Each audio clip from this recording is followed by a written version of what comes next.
Alors bonjour Raymond, vous êtes le superintendant du golfe d'Ascona en Suisse. Alors bonjour Guy Talp, vous êtes le greenkeeper Golf Country Club de Cannes-Mougins. Alors Vincent, bonjour, vous êtes le greenkeeper du golfe de Nîmes Campagne.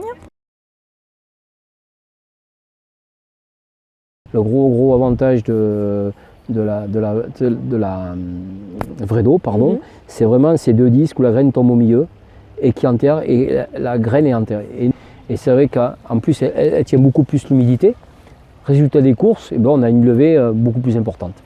Et l'avantage de ces vraies d'eau aussi, c'est qu'on peut l'utiliser sur green, sur départ et sur fairway. Ça aussi, parce que vu l'investissement, c'est d'avoir des machines le plus polyvalentes possible. Et alors c'est vrai que c'est à 1,50 m, c'est un peu petit pour les fairways, mais quand on s'y tient, c'est pareil, ça va assez vite. Le vrai d'eau, c'est un prototype en fait, celui qu'on a vu avec père et fils brouillés, c'était un prototype, et donc celui que j'ai acheté, je pense que ça devait être effectivement le premier. Ouais. Mais moi je fais tous mes regarnissages au mois d'octobre, comme ça donne le temps à la plante de s'installer durant l'hiver. Et elle ne connaît pas tout de suite le stress estival. Elle a eu le temps de s'implanter avant d'être dans des conditions défavorables. Et le gros avantage de le faire à cette période-là, c'est qu'on n'est pas obligé de faire des petits syringes, donc on ne gêne absolument pas le joueur avec des arrosages réguliers. Vous faites un arrosage la nuit et ça suffit largement. C'est assez incomparable avec les autres types de regarnisseurs qu'on a.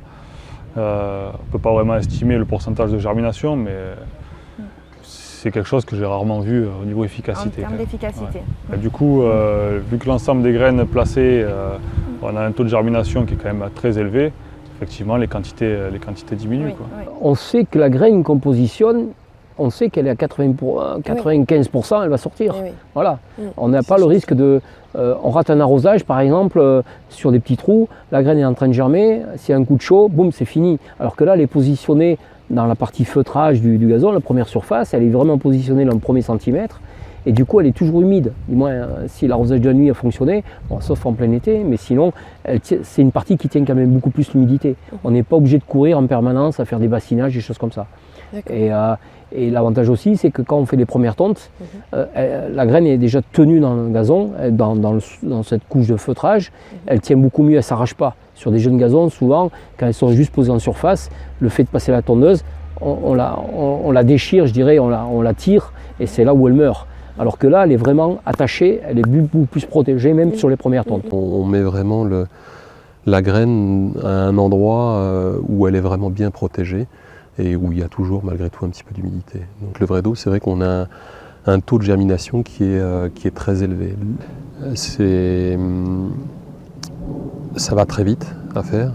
Il n'y a pas de limite de vitesse, la seule limite c'est par rapport aux arroseurs. Donc il faut bien marquer les arroseurs et passer dessus doucement. Mais sinon, si vous avez un tracteur qui roule à 15 km/h, vous pouvez le faire à 15 km/h. Moi, ce que je vois en premier, c'est la rentabilité. Ça va vite, il n'y a aucun dégât derrière, donc le jeu est ouvert de suite derrière. La graine est placée exactement là où il faut qu'elle soit placée, et puis la germination est quasi parfaite. C'est une machine qui apporte vraiment tout ce qu'on lui demande. Et peu de semences pour un résultat optimum. Je vous remercie beaucoup Raymond pour cette interview. Avec grand plaisir. Bon, merci. Écoutez, c'est avec plaisir. Merci Vincent. Il n'y a pas de quoi.